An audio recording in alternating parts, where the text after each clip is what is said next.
Hi, it's been a while since I've done a video, so I wanted just to come on and have a bit of a chat.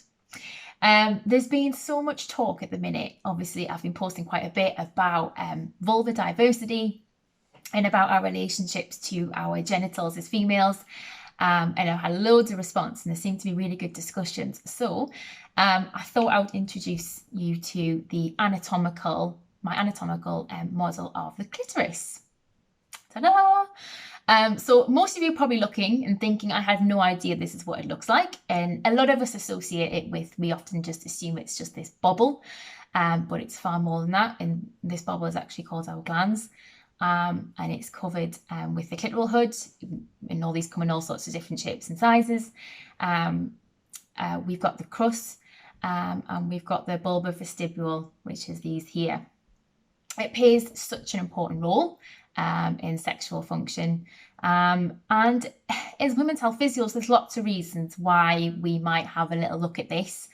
If there's problems directly involving the clitoris, obviously this becomes something we want to have a little look at and screen.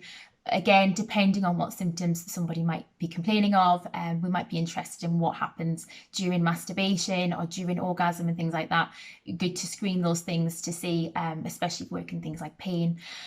But to be honest, I love an opportunity to grab this out and educate a woman on her genitalia, because as you'll all be aware, there is a ridiculous amount of shame and disgust attached. There's a lot of unhealthy beliefs associated around our genitals, and in particular our clitoris, which brings into sexual pleasure.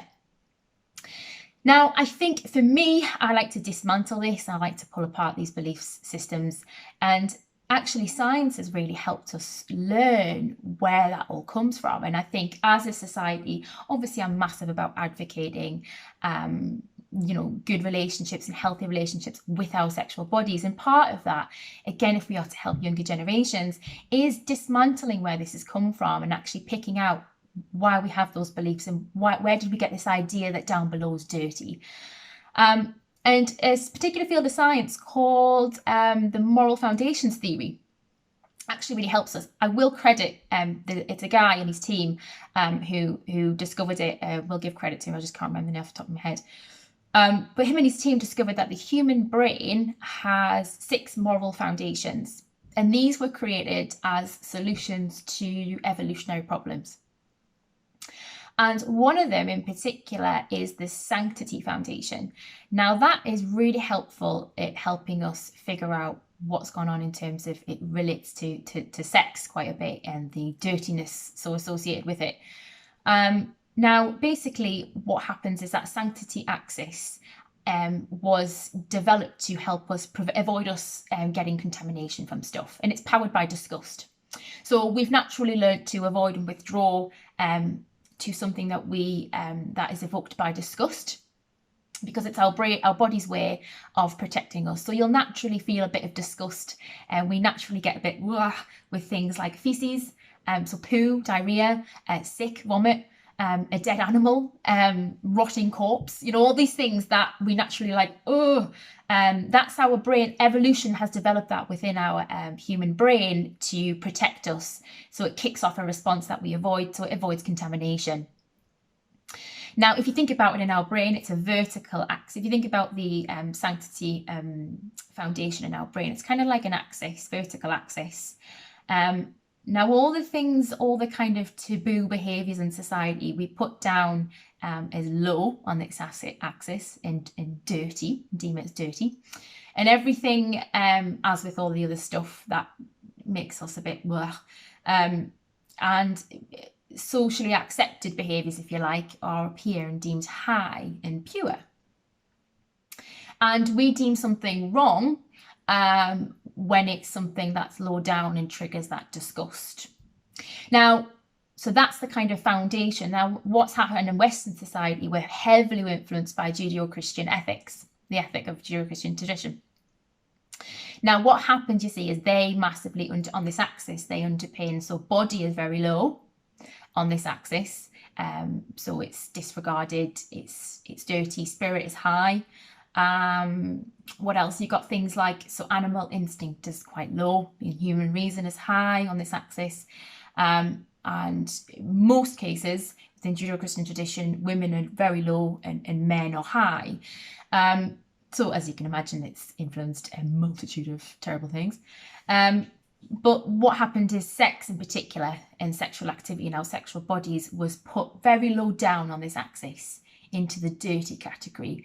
I think in particular, along with like animal instinct, was where sexual activity was put on, and anything to do. So anything to do with, especially things like sexual pleasure, was deemed as disregarded, dirty, and revolting in some respects, in terms of the moral value. And that's not all within all traditions and belief systems. A lot of cultures acknowledge sensuality as part of our embracing it as part of our path to our creative self, part of the path to acknowledging us as spiritual selves and all that kind of thing. So it's not in every tradition. Some traditions have wonderful acknowledgements for our sexual bodies and sexual beings. It's just the Judeo-Christian tradition has this in particular.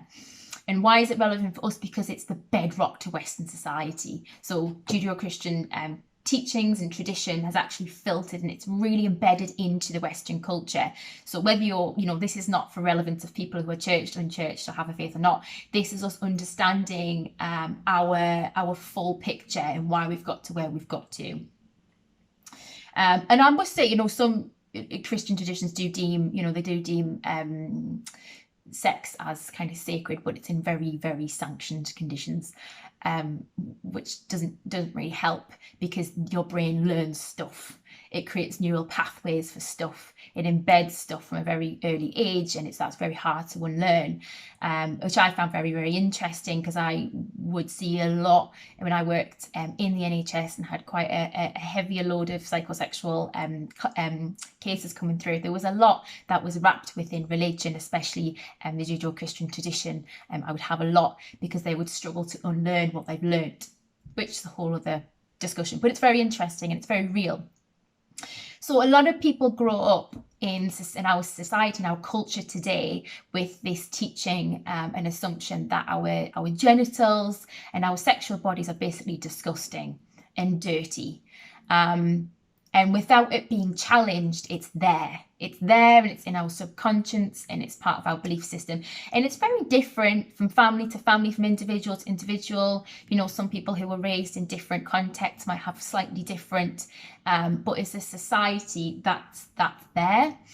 And I guess, how does this affect sexual function? Massively. It really affects our sexual health hugely, because if you think back to that disgust that I've just talked about, so that value system, if that moral value system, and female genitals being triggered into the disgust area. Now, disgust is quite different from a stress response. So stress stimulates our fight and flight system within our nervous system. Disgust is physiologically a little bit different. So it stimulates the freeze response, which is more of a parasympathetic. It stimulates more of the parasympathetic, again, freeze response. So our heart rate goes right down, our gut stops, our throat closes up, and we retract, we withdraw, we avoid. And that's all natural, instinctual learned behaviours. Now, if you've got some deep beliefs in there about, down there's a bit dirty, or I don't like the way it looks, it's a bit unclean, there's a bit of shame there. All that slight stimulation of withdrawal and avoidance will be affecting somebody's ability to fully participate in sexual intimacy, fully participate in sexual function. It affects arousal levels. It even affects the ability to, the glands, the way the glands secrete lubrication. And really what you tend to notice is it affects ability to really be present during sexual activity. I've heard, in my line of work, we hear so much. We hear so many comments and things, and a lot of women might say, I just don't feel present, or I just feel a bit embarrassed. If this area is touched, there's a little bit of shame associated, or it feels a bit gross. And all that just hugely affects, pleasure, female pleasure, which is to do with satisfaction, and ultimately, sex is a real vulnerable form of, powerful and vulnerable form of communication. You know, you enter into it fully, you're fully exposed, and it really brings you head to head with any sort of inner beliefs and any sort of feelings you feel about that area, because you're becoming fully aware of it. So I'm really passionate on dismantling those. And yeah, so that's kind of like, I feel like I've just given a little bit of a history lesson now. But this is really, so really important part of the body. Why shouldn't we be learning about the clitoris, which is what I want to say. Even the word clitoris. Hear people, I can feel people shuddering as you say that word, because it's so, oh, can't believe you just said that word. Why not? It's an anatomical, healthy, normal part of the female body. If I pop it there, that's basically, again, it comes in all sorts of different shapes and sizes, but that's kind of where it sits. And again, all this is beyond the visible eye. Why aren't we taught this in schools? You know, why aren't, and there's so much data to suggest that understanding your female and genital anatomy affects how confident we feel, affects our self-esteem, affects our body image. You know, and I think we need to start by educating people, and actually, you know, relationships and feelings of shame and disgust for our genitals is massive. It's absolutely huge, and it's growing. There's a number of women who just can't stand the way they look. They feel a lot of shame and disgust. The huge struggles with it is growing. People getting operations down below, plastic surgery to change things is massively growing. 12-year-olds are requesting it. So things need to change, and I think we need to be embedding this into sexual education, really. But I'm often teaching women in their 20s, 30s, 40s, 50s, 60s, and they often wonder, they love it, they're fascinated by it, and they're like, I never knew this, I wish I did. So we need to be embedding it. But I hope that helps, and I hope you've just learned something a little bit new about helping you understand a little bit more about why you might feel a bit weirded out by me waving around an anatomical clitoris. Share your experience. I really want to have a bit of a conversation about this. I want people to talk about, what was your experience growing up? Did you learn about this in sex education at school? Did you not? Did you grow up in a family or a culture where, discussing these things was it talked about? Did you have a chat about your parent? Were you taught things about sexuality, about pleasure that really affected? I've had chats with people who had really good experiences with their parents and conversations, and I've also had chats with people who had very negative and found it quite damaging. So I think if we share our experiences, we know the importance of needing to do better, or how we can do better. So please share your experience if you're brave enough. It's quite a vulnerable thing.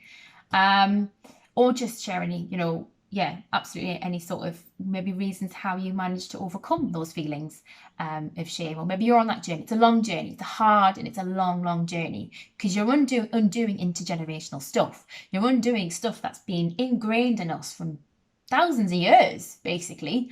So if you're on that journey, as most women are, who've maybe been challenged or want to participate and embody themselves a lot more, it's a hard journey, and it ebbs and flows, and it takes a long time, because you're undoing a lot, and you're changing so many women after you. So yeah, please share. There is an amazing woman called Jessica Pin, I think her name is, on Instagram. Again, I'll tag her in the comments. She's amazing. So she's doing work. Her goal is to try and embed clitoral anatomy into medical literature and curricula, because basically it's not in there either. Again, for reasons that I've talked about. So her work is quite specific to America, but most gynecologists don't learn at all any anatomy of the clitoris, female anatomy, and actually does harm. So a lot of people are having very bad experiences, getting a lot of damage during surgery and things because it's not in there. And female pleasure is disregarded. So again, a lot of the reasons they suggest it's not in there is because female pleasure is irrelevant to reproduction. However, men's pleasure is covered because it's relevant to reproduction. It's a bit odd. But yeah, hope you've now learned what yours looks like, what it looks like, learn a bit more of sex education. Let's get it in schools. Let's just talk about female anatomy, genital anatomy. Let's just end this shame story we have with our bodies, because it empowers us, and it can be a really helpful tool and help us help our relationship with our bodies. So yeah, thanks for watching. Comment, all sorts. Let's have this conversation. Thanks for watching. Bye.